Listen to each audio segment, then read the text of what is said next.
Stephanie, thank you so much for joining us. As we start, can you talk a little bit about your current role? Sure. My name is Stephanie Broyles. I am the Chief Marketing Officer for Fidelis Cybersecurity. With that, encapsulates everything within marketing, product marketing, corporate marketing, analyst relations, PR, the gamut. So very busy and have a very strong team. I understand. And can you maybe talk a little bit about your career trajectory? How did you get into cybersecurity marketing? Sure, absolutely. 2008, I was working for CA Technologies, now Broadcom, and I was in a senior leadership marketing role, field marketing role, and they asked me to take on a segment, which was security. We also did a Layer 7 acquisition. And that's when I first, delved into incorporating an acquisition feature set into our, product line, if you will, and then building go-to-markets. So that's how I first got incorporated. Then, after I left CA Technologies, I kind of fell in love with the space. It's a very interesting space, always changing. It's a horizontal play, so it really doesn't matter what segment, they kind of come at you the same way. I believed that there was depth and breadth and growth. At that time, I was focusing in public sector. I live in the Washington, D.C. area. I was focusing on public sector, and then I was given opportunities to also expand into commercial and global accounts, and even global positions. So after CA Technologies, which is now Broadcom, I did some consulting with some small private companies, found my way to FireEye, which was a tremendous opportunity. From FireEye, I then was pulled over to Palo Alto Networks. At Palo Alto Networks, moved into an enterprise North America role, very closely aligned with the field. Again, was asked, very focused on security, was asked to take on a cloud segment. So with that, my night job became my day job. And for the last 6 years or so, I've been focusing on cloud security. So, and when you think of cloud security, it's also hybrid, but ultimately the migration to cloud and everything about, securing our environments. It's really, really grown significantly over the last 24 months with all that's happened to us, working remotely, so on and so forth. But super happy to be where I am and the journey that has led me here. Excellent. Awesome. And well, it's a very interesting background and experience, and kind of from your vantage point, what would you recommend professionals who are maybe just starting a career or looking to transition, or maybe even students who are just looking at cybersecurity as a space with affinity to marketing, as they're just starting on their journey? What would you recommend they focus on? Focus on any opportunity, whether it be internship, freelance, entry level, finding just like with any sale of a product, finding a point of entry and then expanding from there is where you want to go. It's an incredibly exciting field. It's not going to be changing. It's pretty recession proof. I mean, cybersecurity is not going away. So I absolutely would recommend it. There are a lot of great, depending on if you're in college looking, there's a ton of internship programs, even with my company and other companies that I've worked for. So I would highly encourage those endeavors. I'm also a huge advocate. I love developing people. So, I welcome anyone who's interested, and I can make introductions in certain areas, depending on where you're based.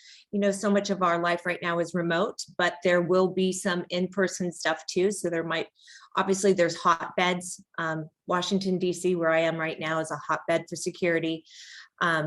There's a ton of startup angles, in Utah, as well as the traditional California, Silicon Valley, but really you could be almost anywhere and make an impact. So hopefully that answers your question. Certainly. No, it's very helpful.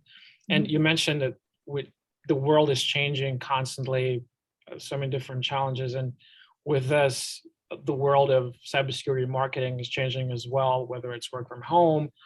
I don't know, we had RSA 2 years ago, and now it was supposed to happen in February, and now it's moved to June.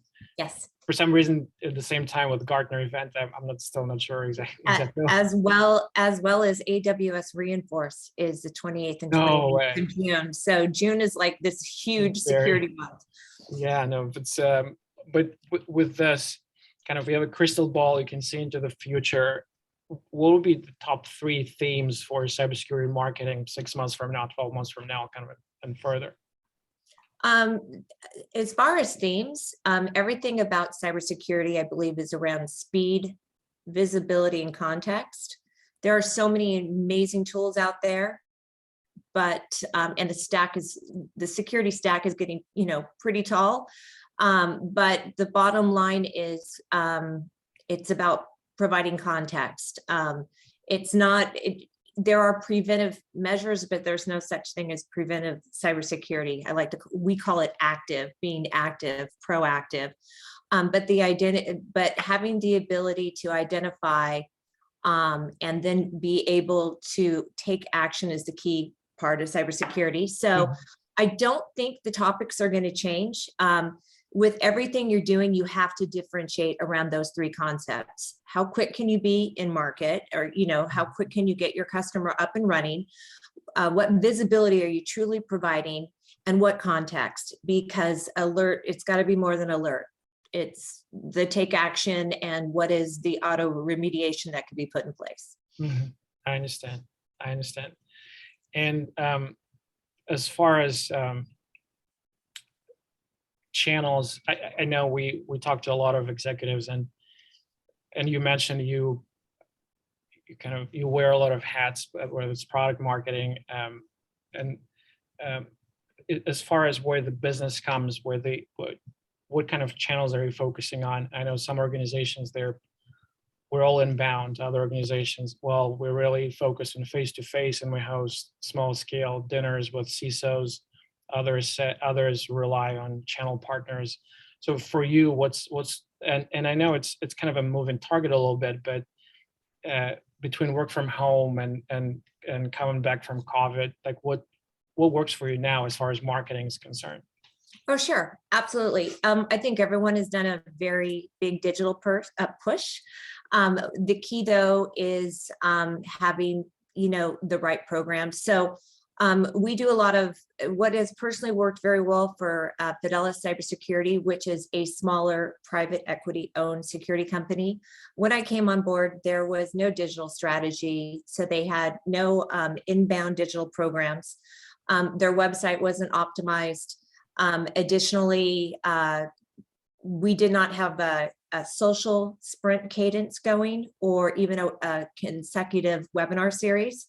So those were easily identified, and then we put those programs in motion. I'm very proud of the fact that when I came in, again, we're a smaller company. We had just about 6,000 followers on LinkedIn, and within these last 7 months, we're now right at 10, and we've been invited into the LinkedIn Live type programs that we can now blog on LinkedIn.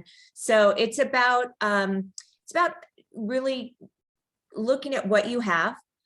We need top of funnel, right? It was about driving top of funnel for Fidelis Cybersecurity, but more importantly than just top of funnel, then what are the conversion tactics that we need to do along the way? That's when you get to the more one-to-ones, so on and so forth. To your point, the large venues like RSA, they've been pushed out. So we really haven't done a lot of in-person events, but what we're trying to do is get very creative. We're working with additional marketing programs like Sendoza and Reach Desk that allows us to really package a nice virtual experience for conversion tactics through the pipeline. So that's worked really well for us. Additionally, we have basically gift cards, for demos, so on and so forth. These aren't unique, but in the integrated mix of when you introduce the program, that's what becomes key. We have very set tactics between awareness, consideration, evaluation, and decision. So that's what we're doing. And so far, so good. It is driving up our engagement and ultimately pipeline. Excellent. Well, we again, from kind of our position, we talked a lot to cybersecurity executives, both practitioners and kind of advisors, consultants, and vendors, kind of on both sides of the table.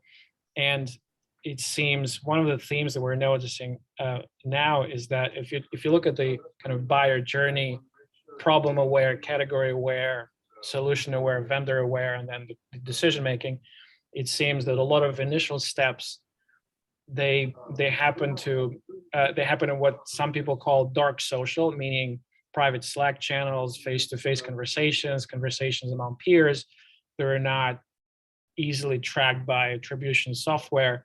So what are some of your thoughts on how to kind of get your message across and tell your story in some of those areas that may not be tech may not exist or very fine-tuned that can capture some of that, what you can probably call intent data that kind of happens on the early initial stages? Or maybe you're just focusing on, you mentioned top of the funnel and only identifying and talking to executives kind of they're ready to buy stage. What are your thoughts on Well, I would love to get that list of the ready to buy stage. Usually, you have to nurture it a little bit. What we try to do with everything we create bills and materials that give social cards, talk tracks, so on and so forth. So we can not control the message, but give bullet triggers that can be utilized that are going to reinforce our brand. So that's what we're doing. And, we use Marketo. There are many different marketing automation stacks out there, like, owned by Adobe now, Eloqua, so on and so forth, the HubSpots of the world. We're a Marketo shop. But, it's interesting. We just pulled together this attribution that pulls in. We use, our partner portal as Channeltivity. So I'm giving all these like endorsements for all these different companies, Channeltivity. And then we have an inside sales team that uses Loft. So what we do is we design, obviously we control everything that's on Channeltivity. We design all the talking points for our ISRs, which they do on Loft when they are doing their own outbound campaigns. And then we have a very focused, very targeted topic, because we're trying to weave a story and market that we then generate and launch from Marketo. So all of this together works to our advantage. We're doing partner enablement training. So everything that we do internally, we're a channel first. We want to be 100% channel, but we're a channel first organization. Mm-hmm. So with everything we do, we also package for our partners so that they simultaneously can be running alongside us, so we actively are working together. We can kind of keep pulse points across everything. So hopefully I answered your question, but really it's an orchestration. It's an orchestration. It's not focused in one area. It's really having the broader step back picture to make sure everything is working together. I see. It's interesting. So basically you are generating demand, but partners actually for the most part kind of fulfill. Yes, absolutely. We are generating demand and we are absolutely bringing in key partners in areas, with the thought process of if we give you one, you'll give us one, right? Because we want additional feet on the street. For sure. We're actually planning, one of the initiatives for this year, we're planning to conduct a survey among CISOs, well, not just CISOs, but senior cybersecurity executives.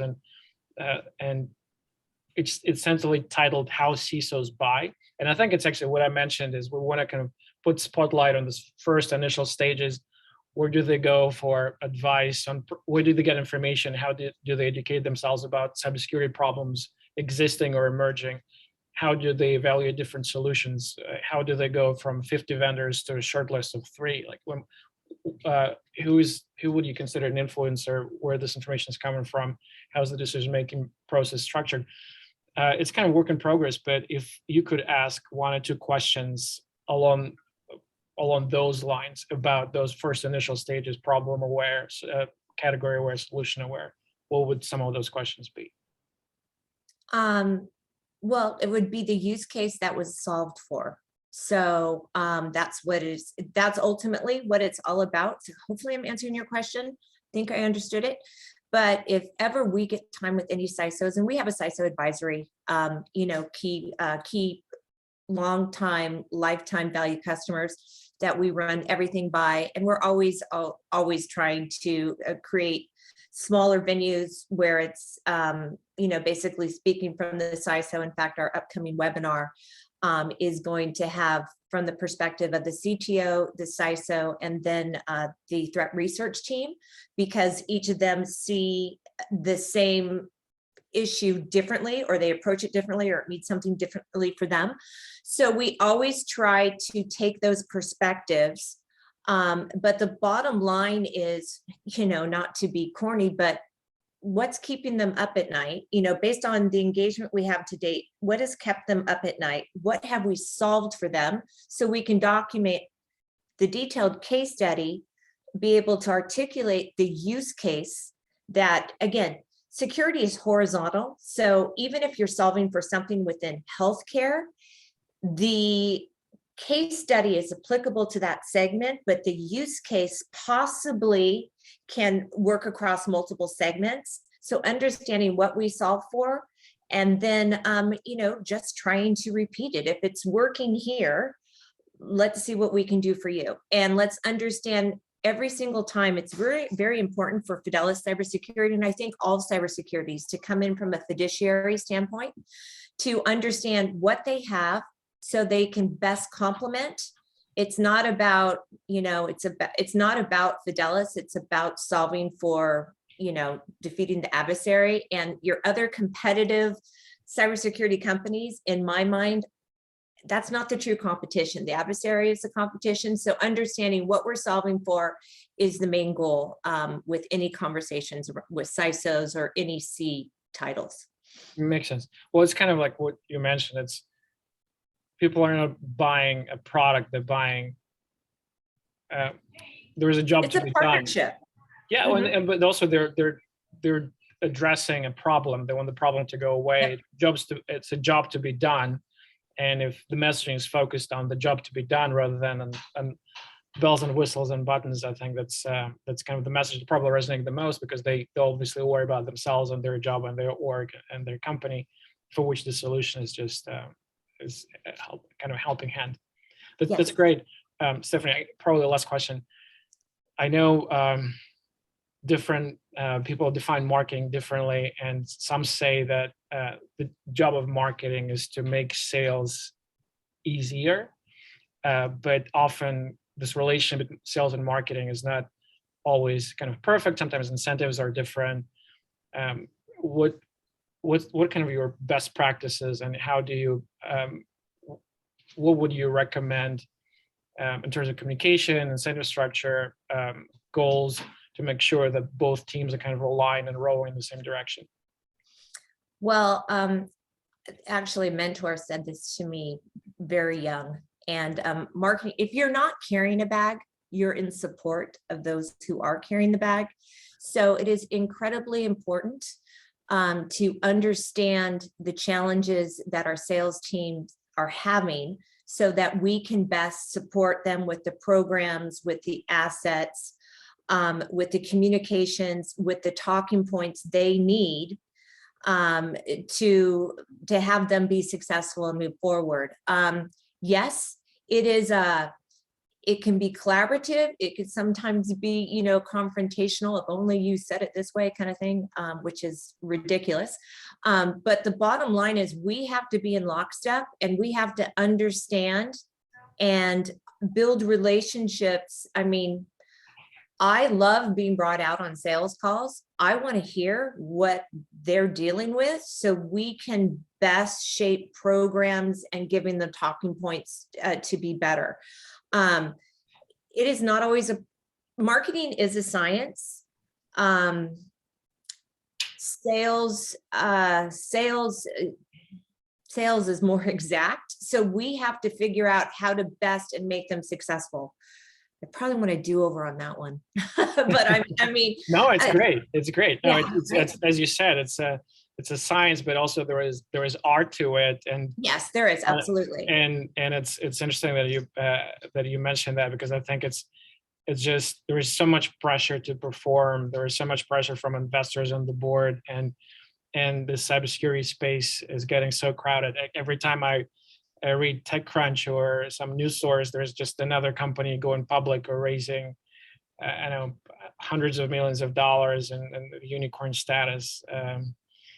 It's and there's Yeah, I never knew unicorns existed as much as today, but they do. I know there's like it's literally, I lost count. It's so many, probably hundreds by now, if not thousands of, and a lot of them are actually, I think, cybersecurity and HR tech seems for whatever reason it's kind of the two spots that are really favored by VCs. As we're kind of, I know we're coming up on time a little bit, but what's your kind of secret weapon in cutting through that noise and getting your message across to decision makers? You mentioned focusing on the use case and listening in on the conversations to kind of crystallizing the pain points of potential clients and putting this and weaving this in your story. But as far as your advice, whether it's a specific social media channel or specific tech, you mentioned Sendoza and some of the other or companies that you use, but what would be kind of your, we're not going to tell anyone, but what would be your secret weapon? The secret weapon, there's not a silver bullet. I wish there was. If there was a silver bullet, goodness, probably wouldn't need half of us. It is, again, your message has to be crisp. I can't tell you how many small companies I've had the opportunity to work with that say, hey, we are the most, and I'm like, everyone says that. So knowing what your key differentiation is, and again, mapping to speed, visibility, and context. I will tell you, I operate quite a bit in the cloud right now. And so DevOps, if I could make you better, smarter, faster, if you can get your applications out in market, would you be interested in that? And if I could do that to you with this cost point, and we can turn it on within under an hour, would that be valuable to you? You almost can work with any company within that scenario. And if you deliver, then you're going to be able to upsell, cross-sell. So it's focusing on point of entry based on pain point. Don't try to sell the whole thing. I mean, it's ridiculous, and plus, people already have a lot of stuff right now, but it's not working super well together. So figure out what is your complement and go from there. Because it's about improving their lives. Obviously, if you make a sell, it improves our lives too, but the whole goal of cybersecurity, I believe, is a service to improving lives. So if you always have that front of mind with all that you're developing around programs is how we can make people better, I think you will be successful. Absolutely. Stephanie, thank you so much for your time. This was a pleasure. Very welcome.